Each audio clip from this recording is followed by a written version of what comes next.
contra incendios, que tienen que ver también con agua fría y agua caliente.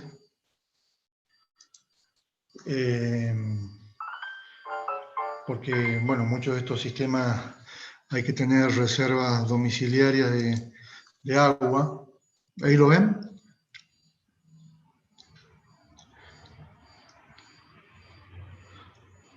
Sí, sí, se ve perfecto. Bueno.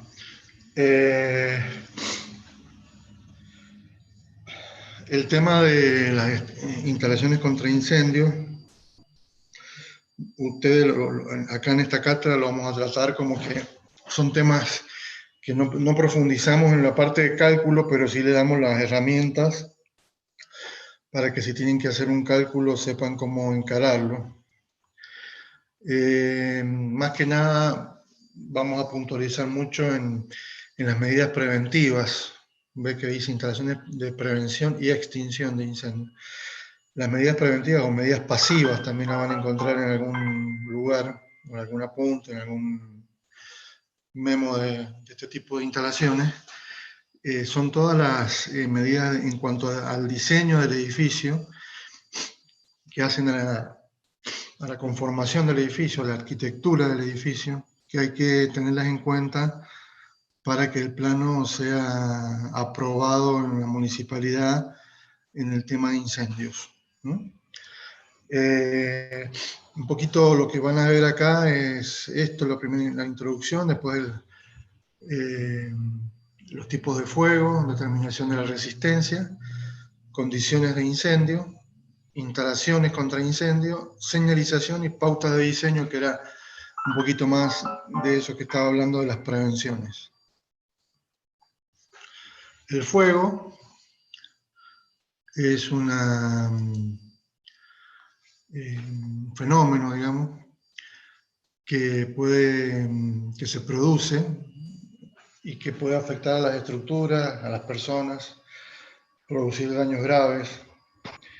Y para que el fuego se dé como tal, tienen que combinarse tres aspectos: el combustible, el oxígeno y el calor o energía de activación. Si falta algunos de estos elementos, por supuesto el fuego no se produce. Por eso que muchas veces el fuego, cuando se ataca, se trata de eliminar algunos de estos elementos como estrategia de extinción. O sea, eso se llama el triángulo de fuego: el calor, el oxígeno y el combustible.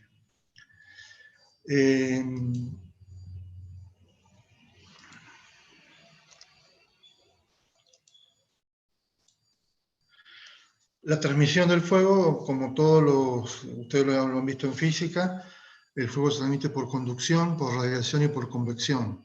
Esto no hace falta que yo se lo explique, ustedes lo han desarrollado muy bien en la materia de física, como forma de transmisión del calor. Causas, muchísimas. Desde el punto de vista técnico, puede haber electricidad estática, que es producida por la electricidad que va por el piso, o todas las electricidades que están en la tierra, la corriente, fugas de gas o almacenamiento de algún combustible, inadecuado uso de materiales inflamables y combustibles, ¿no?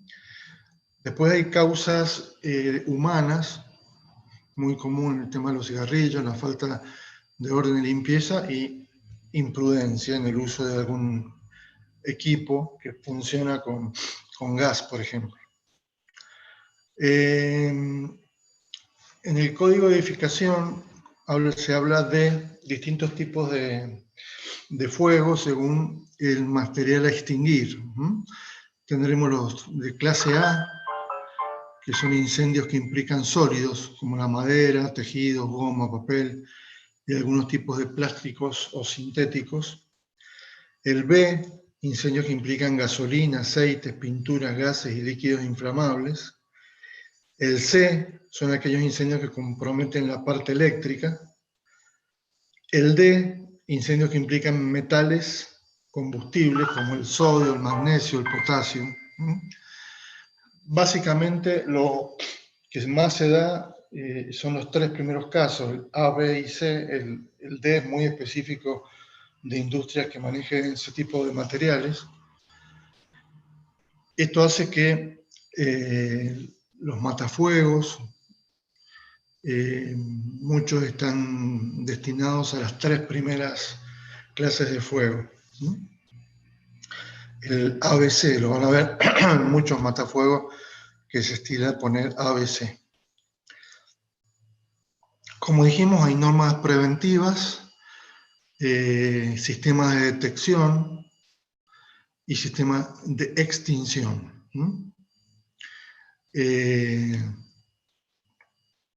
Como norma general, en la parte preventiva se busca dificultar la gestación de los incendios, evitar la propagación del fuego y el efecto de los gases tóxicos y permitir la permanencia de los ocupantes hasta que puedan ser evacuados. Ese es un poco el espíritu de la norma. Ustedes cuando estudian instalaciones sísmicas también se manejan principios de este tipo, de que la gente pueda evacuar el edificio, que las estructuras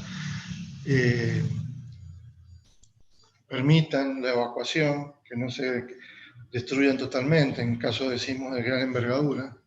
Bueno, de alguna forma el incendio tiene unas premisas parecidas.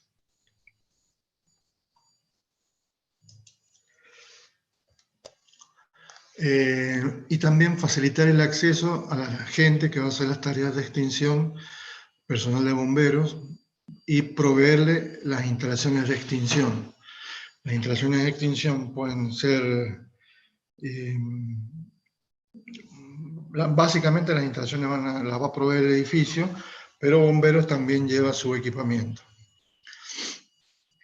Así existe la que se llama defensa pasiva y defensa activa. La defensa pasiva son todas las decisiones de proyecto que se adoptan en cuanto al diseño del edificio para prevenir los riesgos de un incendio. Muros cortafuegos, estructuras resistentes al calor, salidas de emergencia, puertas especiales de seguridad, escaleras de escape, etc. Todo lo que hace el diseño del edificio. Y después está la defensa activa, que son todas las instalaciones que tiene el edificio para poder extinguir el incendio. Respecto a las instalaciones de detección, toda la obra que tenga cierta envergadura tiene que tener un sistema de detección. El sistema de detección puede ser humano, manual, puede ser en base a detectores o con alarmas de incendio. El más común es el de detectores de fuego, que se colocan en los distintos ambientes, generalmente uno cada 50 metros cuadrados es más o menos la reglamentación, y hay de distintos tipos.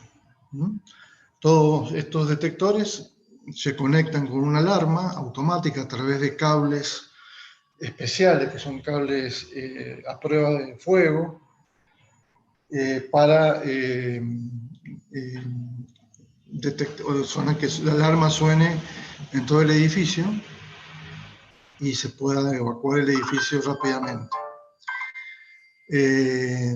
Dentro de los detectores hay detectores térmicos de temperatura fija, por aumento anormal de temperatura o por ambas cosas combinadas. Pero básicamente vamos a encontrar dos grupos. Unos que detectan llama y otros que detectan humo.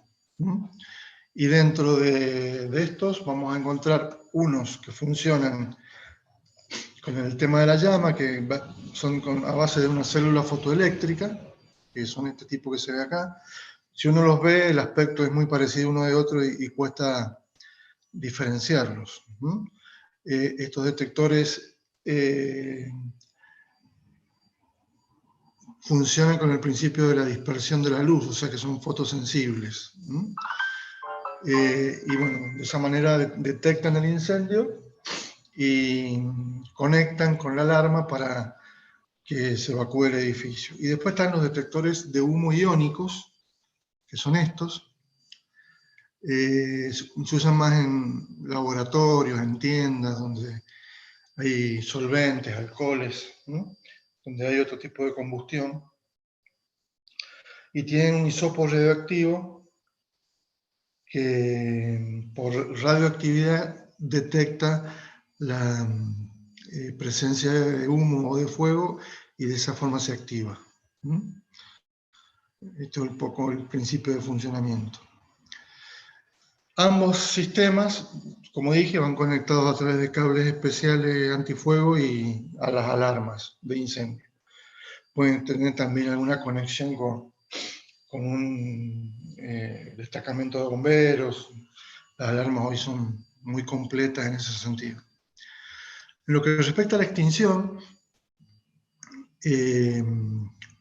hay distintos factores que generan el fuego, ¿no?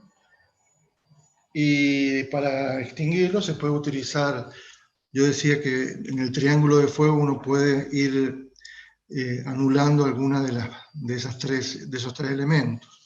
En general se puede usar agua, gas o asfixia, que ambas soluciones buscan eliminar el oxígeno. El gas generalmente son gases que reemplazan el oxígeno. El polvo y la espuma, que también es un fenómeno parecido porque generan, le sacan el oxígeno a la llama. Y bueno, para la extinción se puede eliminar el combustible, eliminar la reacción química en cadena, eliminar el calor o eliminar el oxígeno. Esas son las 4 formas de apagar un incendio. Depende del material o del patrimonio que haya en el edificio. Si estoy en un museo de obras de arte, donde en el depósito hay obras de arte de muchísimo valor, no puedo utilizar ningún producto que afecte a la obra de arte, o sea, ni agua, ni espuma. Entonces ahí se busca asfixiarlo a través de algún gas o a través de absorber el oxígeno, por lo tanto, para salvaguardar una obra de arte. Depende, como decía, del valor del patrimonio que tengo que defender. Entonces ese es un poco el concepto. Bueno, estas son las 4 categorías, o 5, por enfriamiento, por sofocación, por aislamiento del combustible o por inhibición de la reacción en cadena. También está el tema de la asfixia, que es eliminar el oxígeno para que el fuego se apague. Para ello se utilizan carpinterías especiales que son muy selladas y muy herméticas, que no dejan pasar el aire, y elementos que eliminan el oxígeno, pero si hay gente, eso también afectaría a las personas. Lo importante de este sistema es aplicarlo en lugares donde haya materiales que se afectarían con el fuego, o con el agua, o con algún producto que le pusiéramos para extinguir el incendio y deterioráramos el bien patrimonial que se encuentra en ese lugar. Acá de alguna forma los distintos tipos de fuego y los agentes que se utilizan, para que tengan una tablita de las 4 categorías de fuego que estuvimos viendo, y en qué caso se usa agua, espuma, polvo, anhídrido carbónico, como para que el anhídrido carbónico o la quita de oxígeno es un poco lo mismo, y cómo se aplica. Eso es para que uno tenga la referencia si a ustedes les toca asesorar a alguien que dice, bueno, que tiene determinado elemento resguardado en su edificio, cuál es el sistema que deberían aplicar. Bueno, acá están el anhídrido carbónico, el gas halón, la espuma, cómo son sus conformaciones, que son los productos que se utilizan para extinción. La pregunta es, ¿qué es un sistema de protección contra incendio? Hay muchos. Habría que responder que, en términos generales, lo que buscamos es tener un sistema activo de protección en el edificio, que el edificio cuente con elementos para afrontar el incendio previamente a la llegada de los bomberos. Si hiciéramos un cuadro, como se ve acá en la imagen, perdón, tenemos todo lo que sería el sistema de protección de incendios. Hay sistemas fijos y sistemas móviles. Dentro de los sistemas fijos hay agentes extintores, que fueron los que estuvimos viendo recién, el agua, el anhídrido carbónico, el halón o la espuma, y sistemas de protección a base de agua exclusivamente, que se derivan de este primer puntito. Y después tenemos sistemas móviles, como son los matafuegos o vehículos para atacar el fuego. Los sistemas móviles, bueno, el más común es el que conocemos como matafuego. Estos son los elementos que lo constituyen. Hay que actualizarlo permanentemente porque tiene una vida útil. Depende del matafuego, o sea, la vida útil que tenga, o sea, cuál es el fluido que tiene. Hay que señalizarlo. Hay matafuegos que se llaman móviles porque se trasladan en carritos, o bombas que también se trasladan en carros para apagar el incendio. Y bueno, si no, por supuesto, como el caso de los aeropuertos, todos esos edificios que tienen su equipamiento de extinción de incendio. En general, el que se utiliza, el más común, es el triclase, que se llama, que sería la que apaga esos 3 tipos de fuego que estamos viendo ahí. Y el código de edificación de la provincia de Mendoza pide, como mínimo para 200 metros cuadrados de superficie, un matafuego de 15 kilos triclase. Pero que la distancia máxima a recorrer son 20 metros, o sea que si el edificio es muy largo, tengo que agregar otro equipo. Pero supongamos un local comercial o inclusive una vivienda, van a pedir un matafuego de 15 kilos cada 200 metros cuadrados. Después existen lo que se llaman redes secas.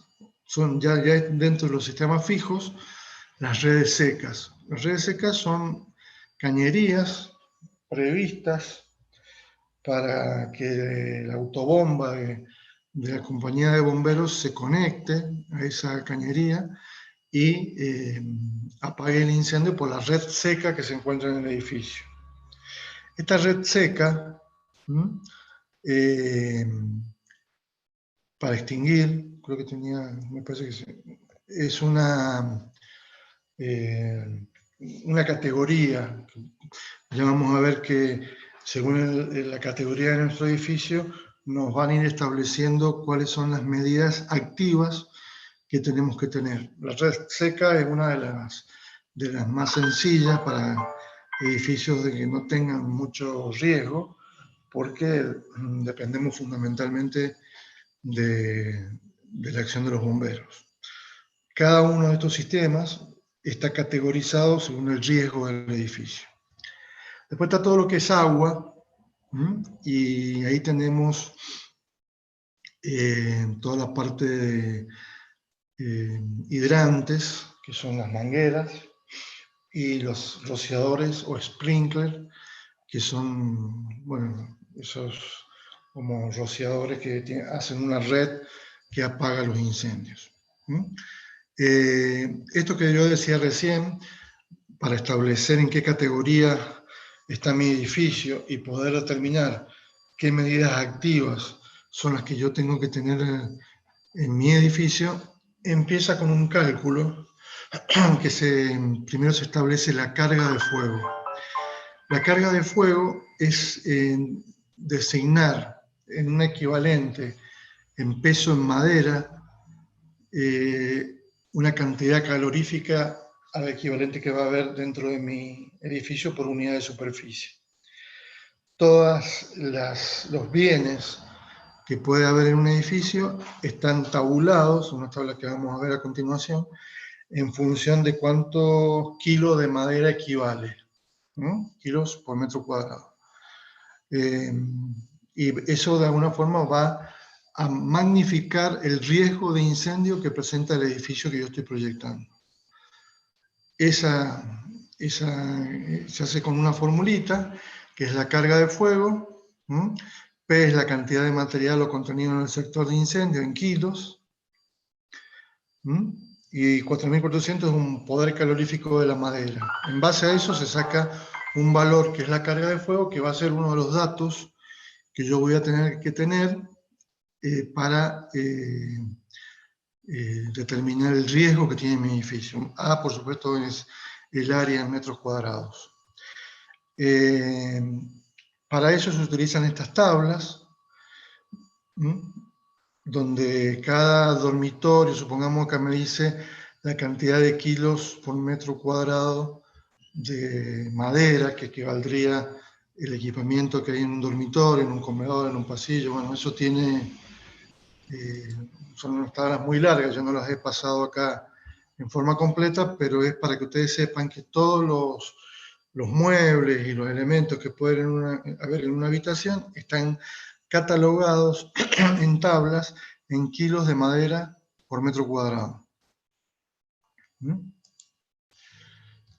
Acá tenemos otra tabla, pero en este caso, para casos de depósito, donde hay materiales determinados, asfalto, barnices, bueno, hay tablas muy extensas, o materiales combustibles, ¿no? Que pueden también, todos magnificados de esa forma. En base a este valor de carga de fuego, yo voy a establecer el riesgo. Se denomina riesgo la combinación de la probabilidad de que ocurra un suceso o explosión peligrosa y la severidad del daño o deterioro de la salud que puede causar el suceso o exposición. Intervienen dos factores. Uno, la probabilidad de que la persona o el patrimonio o la actividad resulten dañadas, que tiene que ver con la facilidad y frecuencia con que se expone al peligro, y la gravedad del daño. Y por otro lado, la actividad desarrollada por las personas para mostrar que el concepto se aplica a los tres focos del método. Hay una tabla donde, según el tipo de carga de fuego y la actividad que yo realizo, está establecido si es riesgo 1, riesgo 2, etc. Ahí tienen líquidos inflamables, muy combustible, poco combustible. Eso me va a dar un valor dentro de estas tablas de riesgo. Y en base a ese valor voy a acceder a otra análisis que también va a tener que ver con el tipo de edificio. En general, la metodología tiene como dos patas.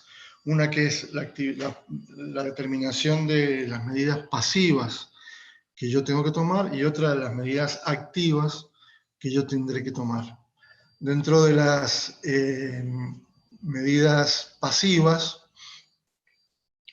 voy a tener que, el método me va a establecer los medios de escape que yo tengo que disponer, según la geometría del edificio, según la actividad.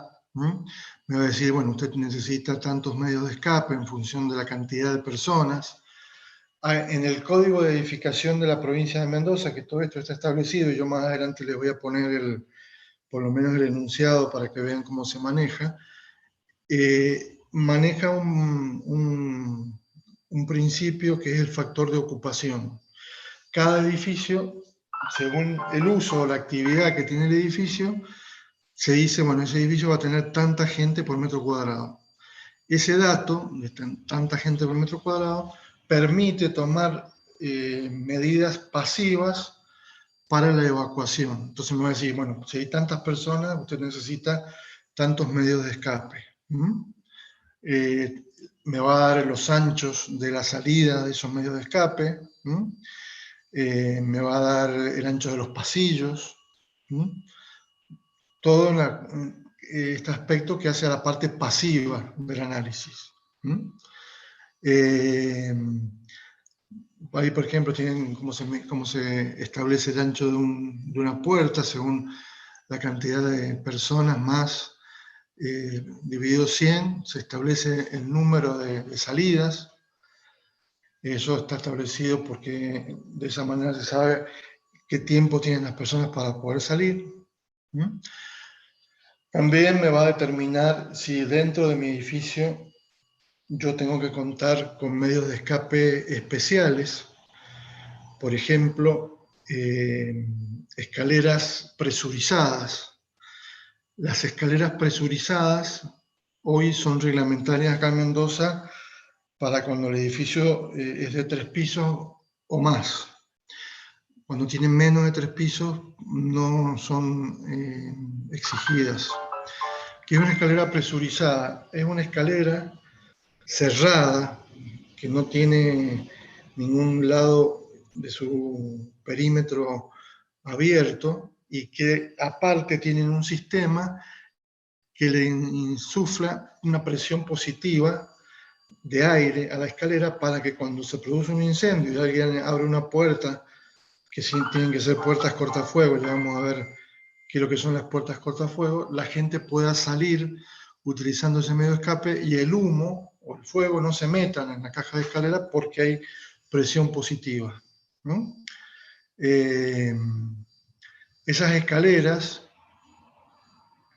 están establecidas cuántas por cantidad de personas tienen que haber en el edificio. Tienen características geométricas en cuanto a cantidad de escalones, medidas de alzada y de la planta de los escalones. Y también me exigen que si el edificio tiene sótano, como en este caso, este sería el sótano, esta sería la planta baja y estos serían los pisos altos. En el sótano tengo que tener una trampa de humo, como se ve acá, y en el primero y segundo sótano, como se ve acá. En planta baja, las puertas tienen que abrir hacia afuera, y en plantas del primer piso hacia arriba, las puertas tienen que abrir hacia adentro.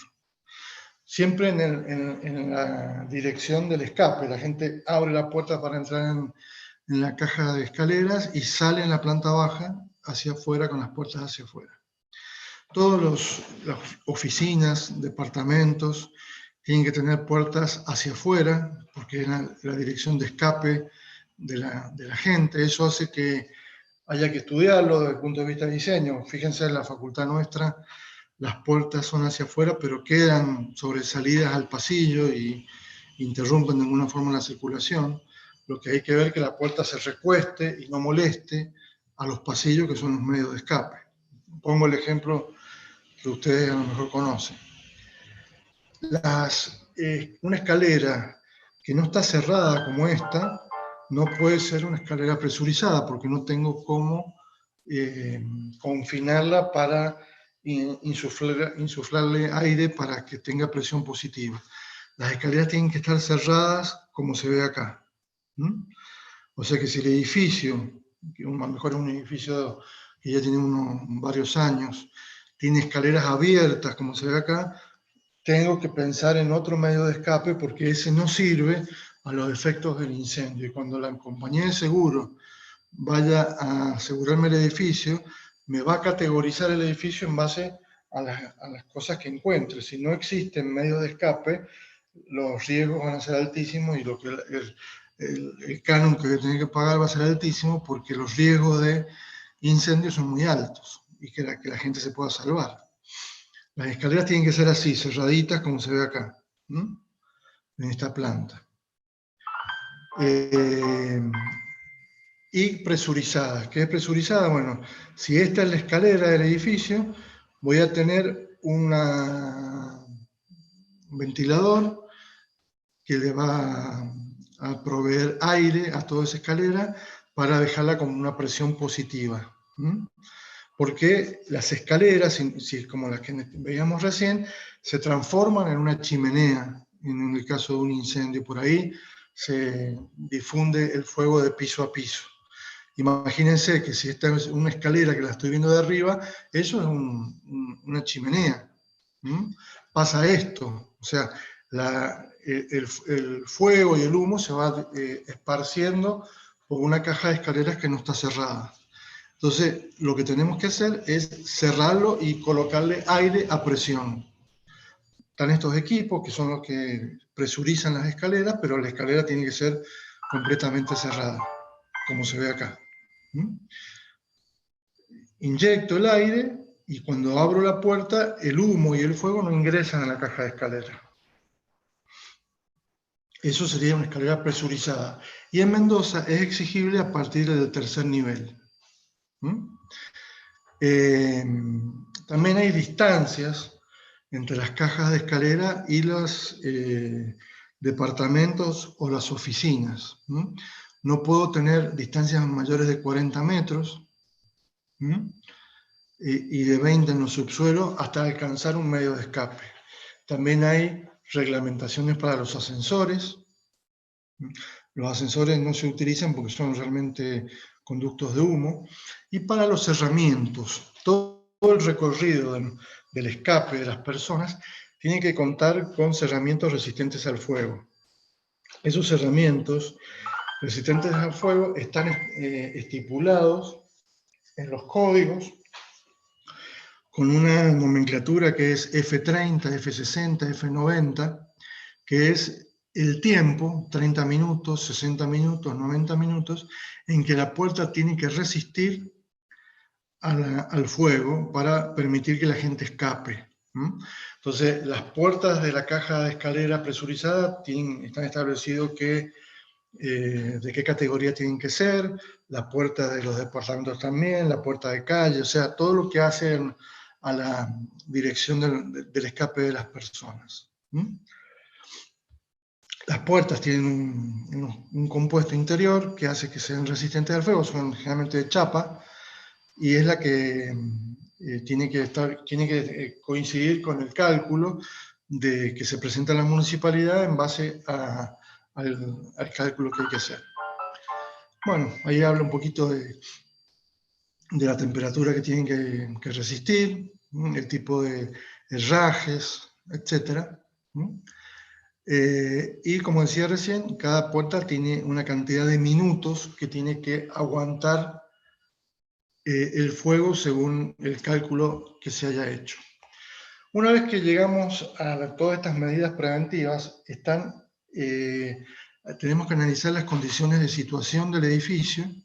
El edificio puede estar separado de la vía pública de acuerdo a lo que indica si hay depósitos inflamables, o puede estar ubicado cerrado para evitar que haya peligro sobre la vía pública. Esta primera condición de situación tiene más que ver con la vía pública. Y hay una segunda situación que muchos sistemas de cálculo la denominan condiciones de construcción, y en el Código de la Edificación de Mendoza la van a ver como prevenciones de construcción, según lo que dice el código. Está hablando de cómo están constituidas el edificio, cómo son las cajas de ascensores, cómo son las ventanas, cómo son los sectores de incendio. Y en base de estas características del edificio que estamos proyectando, aparecen todas estas categorías. Estas categorías también, junto con las de riesgo y la de construcción, nos van acercando a los medios de extinción obligatorios que tenemos que tener, no ya pasivos, sino activos en el edificio.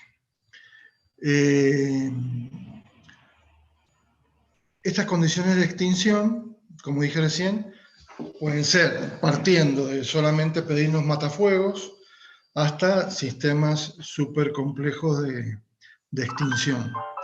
El caso de si vamos a utilizar agua, tenemos que tener un depósito donde tener el agua especial de incendio, que no se puede utilizar para consumo, tiene que ser una reserva permanente. Bueno, y en función de la superficie que tenga el edificio, nos van a salir la cantidad y el perímetro que tenga el edificio, la cantidad de bocas o hidrantes que hacen falta colocar. La separación entre hidrantes no puede ser más de 25 metros. Y de esa forma vamos a establecer el sistema. Acá nos va a decir, bueno, usted en base a la construcción y a la superficie va a quedar dentro de tal categoría de medidas activas. Entonces nos va a decir, tienen que colocar hidrantes, tienen que colocar sistema de sprinkler o lo que sea. Esas son las medidas, las categorías de sistemas activos.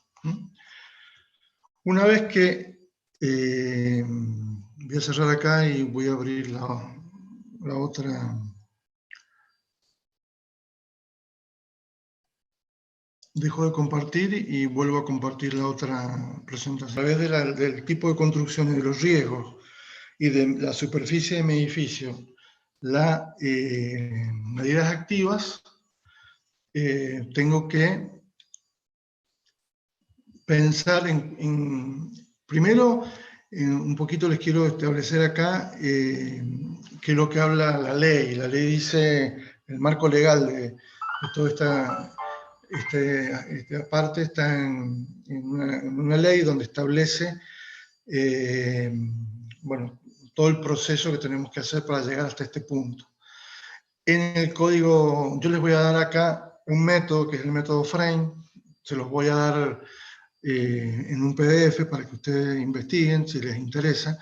Es una especialidad de la ingeniería bastante poco trabajada. Hay pocos profesionales en la calle de la ingeniería que se dedican a este servicio, y los que conozco tienen muchísimo trabajo porque no hay muchos que se dediquen a esto, y por si les interesa, puede ser una salida laboral bastante buena, porque cada vez hay más exigencias y no hay gente especializada. Yo les voy a dar el método Frame, que es uno, que tiene sus ventajas porque atiende eso también a la seguridad de las personas, ¿no? Como los otros que se focalizan más en el tema del patrimonio.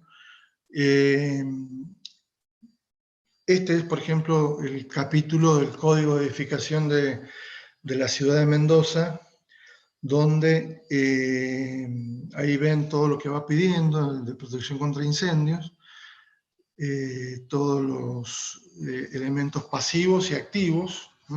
Se maneja con términos diferentes, por eso yo les he puesto en rojo el riesgo, la construcción y las categorías de extinción, con las palabras que utiliza el código para que de alguna forma se pueda comparar, pero el código es muy exigente en todo lo que hace a medidas contra incendios, y cuando un edificio tiene determinada superficie ya hay que hacer una presentación especial. Como decía recién, el código maneja el factor de ocupación, que es la cantidad de personas, que acá yo les he trasladado lo que pide el código para cada edificio. Por ejemplo, un edificio residencial de viviendas colectivas, 13 metros cuadrados por persona, viviendas aisladas, 15 metros, edificios asistenciales como un hospital, una clínica, 8 metros cuadrados por persona. En base a eso se saca la cantidad de personas, el código nuestro trabaja así, y las medidas pasivas, básicamente todo lo que es determinación de ancho de pasillos, de medios de escape y todo eso se maneja con la cantidad de personas. Y los otros datos prácticamente se maneja como el cálculo que estábamos viendo. Yo, aparte de esta pantallazo que estamos dando de las instalaciones contra incendios, les voy a facilitar un trabajo de un profesional especialista en higiene y seguridad industrial que en su tesis de graduación presentó el método FRAME, que es un método, como decía, interesante, porque no solo considera el riesgo del patrimonio, sino también de las personas que se alojan en el edificio, y es muy sencillo de irlo llevando, y se los voy a pasar en PDF junto con estas dos presentaciones. Fíjense, acá hay en este cuadrito todos los métodos que existen, o los conocidos, el de Mapfre, que es una compañía de seguros, y este sería el Frame. ¿Y por qué la consideración de tomarlo como ejemplo? Porque está abordando en forma integral las pérdidas que puede tener un edificio. Bueno, se hacen planos de instalaciones contra incendios donde hay una simbología, al igual que en todas las instalaciones. Se marcan los elementos de extintores, bocas de impulsión, bocas de incendio, detectores de humo, cañerías, todas en color rojo, luces de emergencia. Bueno, y como sistema de extintores dijimos, uno es el básico, el elemento de 15 kilos para 200 metros cuadrados, y después acá tienen una tabla también orientadora según el tipo de actividad, cuál es el tipo de extintor y los kilos que debería tener. Esto es a título informativo, para tener una idea de qué necesidad tiene real un edificio. Más o menos algunas fábricas y los métodos y los tipos de matafuego que venden, para que sepan más o menos qué es lo que hay en el mercado. Y ya ahora entraríamos ya en el sistema activo de protección a través de agua.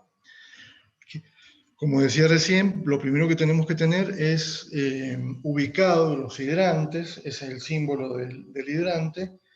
El hidrante no tiene que estar a una distancia mayor a 30 metros de otro hidrante.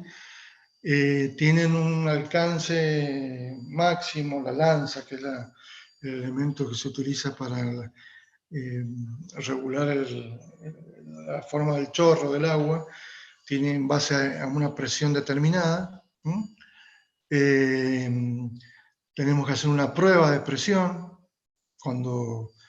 si nos toca ser directores técnicos de un edificio que tiene sistema de hidrantes, tenemos que probarlas, las lanzas, que realmente el alcance que está establecido en el pliego o en el plano sea el que tienen realmente.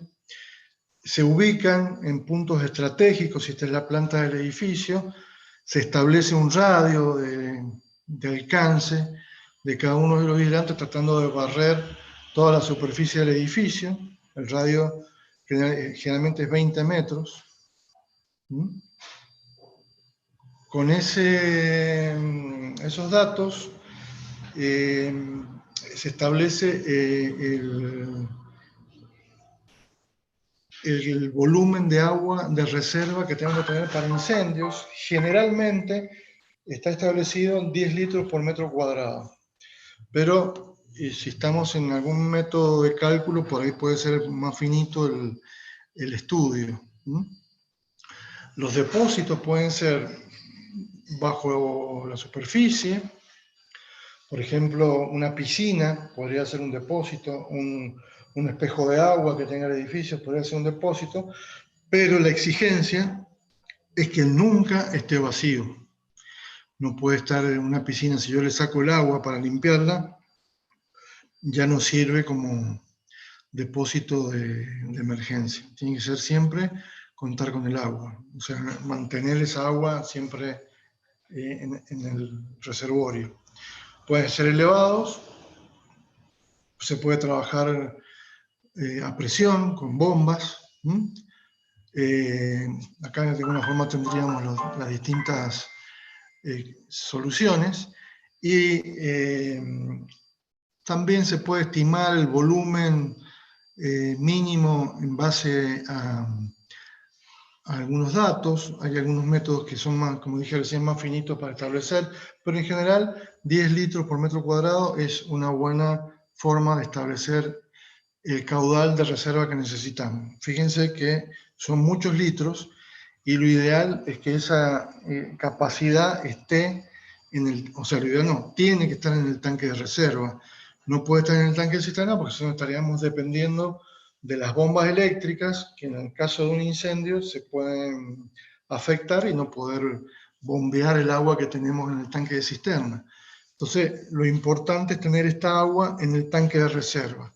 ¿De qué manera? Bueno, si este es el tanque de reserva y este es, bueno, el colector, las bajadas, fíjense que las bajadas del edificio arrancan desde este nivel. O sea, las bajadas arrancan de este nivel y ya tengo las bajadas a los distintos pisos con los reductores de vacío, los que estuvimos viendo cuando hablamos de agua. Pero todo este sector de acá abajo, por eso tiene este sifón, es una reserva de agua para incendios que no se toca para consumo. Esta bajada es la bajada de agua de incendio que viene de todo este sector de la parte de abajo de los tanques. O sea que se hace ese artilugio para que el tanque tenga la capacidad de agua permanente para el caso de incendio. Y 10 litros por metro cuadrado son muchos litros, el tanque se hace muy grande. Por eso que a veces, por un tema sísmico, se buscan alternativas, utilizar piscinas, espejos de agua, no sé, algún otro reservorio para complementar lo que pide la parte de incendio. Entonces nosotros tendríamos el tanque con su equipo de bombeo y los distintos hidrantes.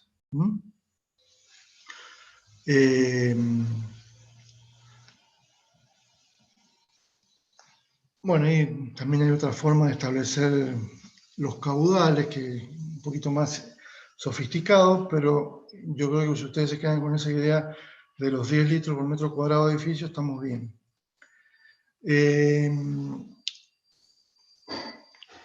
Bueno, hay capacidades mínimas para cuando son superficies menores de 10.000 metros cuadrados, de tanques. Siempre expresados en decímetros cúbicos, que es 1 litro, o sea, 20.000 litros. Y también están establecidas el tipo de hidrantes. Hay 3 categorías de hidrantes, según la presión que tenga cada uno de ellos. Y las presiones están en kilopascales, pero tienen, ustedes, no sé si, bueno, yo les he puesto ahí la equivalencia de kilopascales para llevarlo a metros de columna de agua, para los distintos tipos de mangueras, de 63 milímetros o de 45 milímetros, según el tipo de hidrante. Acá está la equivalencia para pasarlo a metros de columna de agua. Estos sistemas funcionan como una sala de bombas. Esa sala de bombas tiene 2 equipos. Un equipo que es lo que se llama bomba Joker, que es la más pequeñita, esta que está acá, que es una bomba que le insufla presión, pero en forma permanente, a toda la cañería, pero no la presión necesaria para que los hidrantes alcancen el alcance que tienen que tener en forma reglamentaria, sino simplemente le insufla a la cañería la presión para que si se activa el incendio y alguien hace funcionar un hidrante, la presión que le está insuflando esa bomba baja y automáticamente hace funcionar las bombas importantes que le van a dar la presión necesaria a los hidrantes para tener el alcance que tiene que tener. Es como que existe un juego de dos bombas, una que permanentemente le está dando presión al sistema solamente para ver si la presión baja.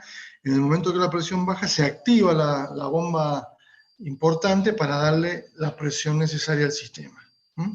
Por eso que en los sistemas de bombeo de agua de incendio van a encontrar una pequeña bomba y una bomba más grande. La chiquita es la bomba Joker, que es la que le da presión en forma permanente. Puede pasar que sea un edificio donde sea muy alto y la caída del agua sumada a la presión que tiene la bomba haga falta una válvula reductora de presión que puede estar antes de llegar al hidrante. Eso por un caso particular. Y todas estas instalaciones se realizan en cañerías de hierro negro, con estubos de esas características. Hoy está permitido el plástico, pero para las cañerías que van enterradas. Para cañerías que van a la vista hay que pedir autorización. Esos son el tipo de cañería. Las uniones de los caños se hacen con bridas o con roscas. Acá vemos algunos sistemas de bridas, como esas. Acá estamos viendo un sistema de unión por bridas. Y el plástico, como decía recién, está aprobado para las cañerías que van enterradas, pero se está fabricando con la idea de que el día de mañana, por ejemplo, en algunos lugares, como se ve ahí abajo, ya las están aceptando para cañerías aéreas. Bueno, será cuestión de ver qué pasa en el tiempo. Si uno se mete a la firma Tigre, tiene caño para uso a la vista, pero no está aprobado en muchas municipalidades, y por eso que hay que pedir autorización o utilizarlo para las cañerías que van enterradas. Después tenemos los sistemas de rociadores con tubería húmeda, que son redes que también parten de la bomba, y cada uno de esos rociadores tienen un diámetro de actuación, como pasa van a ver cuando veamos los sistemas de calefacción por aire con los difusores. Tienen un diámetro que hay que dibujarlo en planta para ver cuántos son en este caso, los rociadores que tenemos que colocar. Bueno, y funcionan con una presión también semejante. Se usan mucho en depósitos, en supermercados. En el supermercado, en la mayoría, se ha colocado este tipo de sistema. El agua destruye el patrimonio, si en el caso de un supermercado, la mercadería. Pero también estos sistemas trabajan con espuma, que es una espuma especial que también asfixia la llama.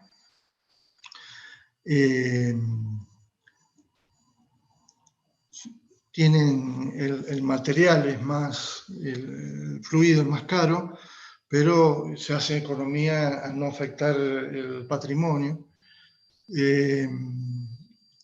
Y es especial para cuando hay fuegos inflamables por combustibles.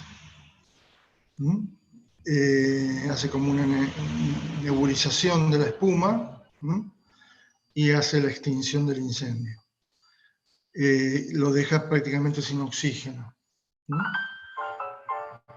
Para eso tiene un tanque junto a las bombas donde se le da presión con el producto que se va a esparcir, que tiene que estar a un grado especial de difusión.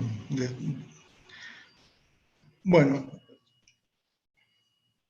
todos los sistemas, los medios de escape, volviendo a las medidas pasivas, inclusive medidas activas también, tienen que estar señalizados. Esa es una condición que nos pone la municipalidad y nos van a poner todos los organismos que supervisen el edificio. Están establecidas la forma, el tamaño, la iluminación de todos los elementos de señalización, el material, eso es súper regulado, así que, bueno, todos los medios de escape, los elementos también activos, las alarmas, tienen que tener, prácticamente son 3 áreas que hay que señalizar: las salidas y recorridos de evacuación, los medios de extinción y los elementos de salvamento. O sea, en cualquier edificio tenemos que señalizar todas esas cosas. Bueno, hoy hay empresas que se dedican a proveer todo ese tipo de equipamiento. Dentro también de medidas pasivas, hay algunas cuestiones que hacen al diseño del edificio, como paredes cortafuegos, sobre todo cuando los edificios son muy extensos, como por ejemplo, volviendo al ejemplo de nuestra facultad, para que el fuego quede confinado, supongamos en un aula, y no pase al aula siguiente, tiene que tener un tipo de muro de un determinado espesor, un determinado material, que aísle el fuego de un ambiente a otro. No puede pasar, supongamos que en nuestra facultad, no sé cómo está hecho, pero que los muros no lleguen hasta la losa.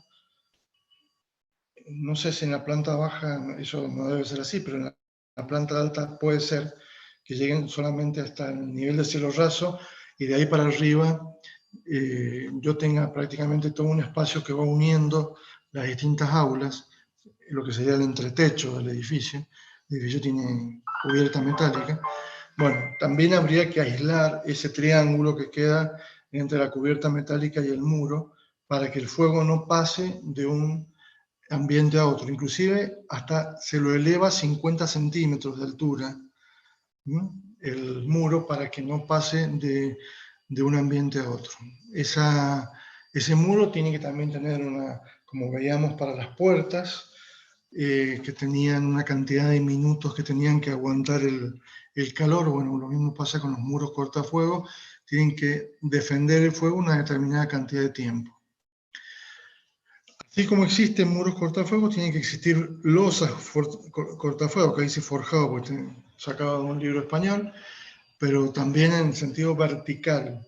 Supongamos si tengo un entrepiso de madera, eso cuando la compañía de seguros me evalúa el edificio, me va a considerar esa situación. No es lo mismo tener un entrepiso de madera que un entrepiso de hormigón, por la resistencia al fuego. El hormigón es uno de los materiales mejor utilizados para defenderse del fuego.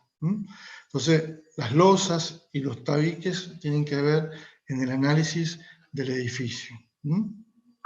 Hay que separar los ambientes con materiales firmes, hormigón, ladrillo, piedra, y espesores importantes que aguanten el fuego una determinada cantidad de tiempo. Ahí más o menos tienen explicado eso.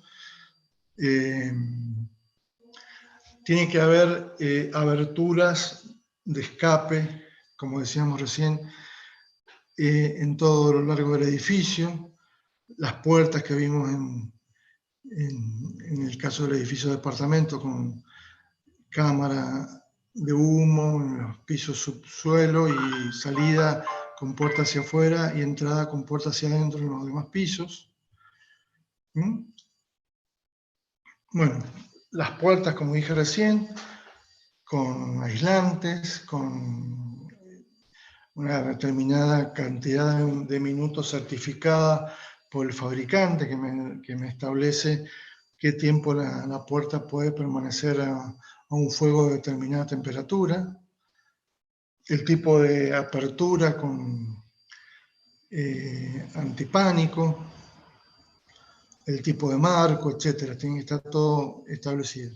Como dijimos, las escaleras abiertas no sirven como medios de escape, las escaleras tienen que ser cerradas Y si tengo un edificio que tiene este tipo de escalera y no lo puedo acondicionar porque sería muy costoso, tengo que llegar a utilizar escaleras contra incendio, que son escaleras externas, como hemos visto acá en Mendoza, algunos edificios que la tienen, que tienen que estar protegidos para que la gente cuando baje no tenga peligro de caerse.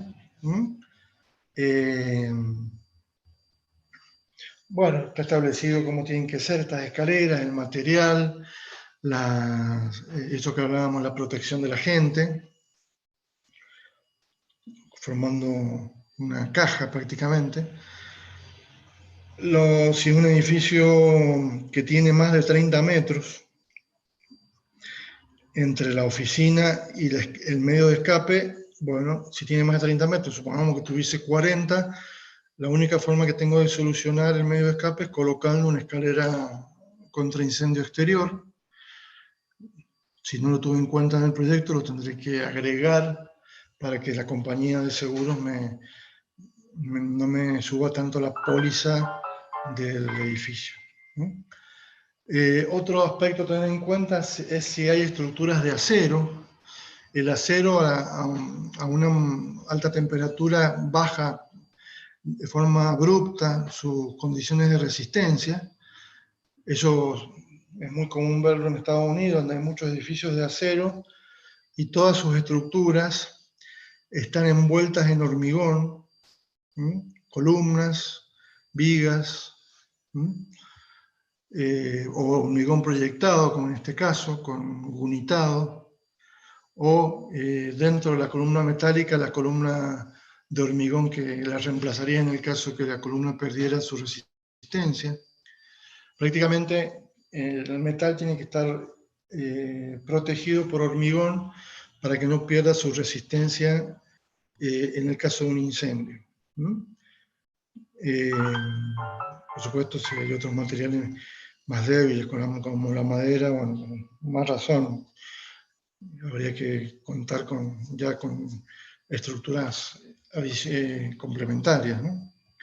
Bueno, un poquito nuestra clase llega hasta aquí. Yo ahora voy en realidad es el trabajo final de un alumno en la UTN de Tucumán, pero que está explicado todo el método Frame, cómo es la metodología y el mecanismo, que a lo mejor puede ser interesante para ver si alguno de ustedes quieren ahondar en los conocimientos de esta área. Para nuestra cátedra, estas presentaciones que nosotros hemos hecho esta mañana van a ser motivo de un coloquio que vamos a tomar al fin del semestre, junto con instalaciones eléctricas, que es otro tema que lo tocamos no como con toda la profundidad que hay que hacerlo, sino como directores técnicos, y ambos son motivo de un coloquio donde ustedes van a tener que estudiar para poder contestar las preguntas que les vamos a hacer, que también esa nota del coloquio se promedia con la de los parciales, para tener la nota final de promoción o de regularidad de ustedes. Pero alguno que por ahí esté interesado en ahondar esta información, yo también les voy a facilitar este PDF que tiene toda la parte más fina de cálculo que termina de cerrar todo lo que hemos charlado esta mañana. Un poco esa es la idea que tenemos, es que dejarle por lo menos la puerta abierta a una actividad que puede ser interesante desde lo laboral. No sé si alguien tiene alguna pregunta.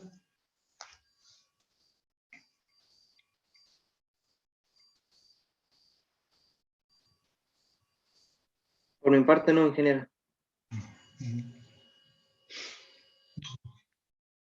Bueno, Sí, entonces por mi parte ya también. le subí esas dos clases al Facebook. Después se las voy a subir a la página de la Facu. una buena salida laboral frente a un momento difícil de trabajo, ¿no?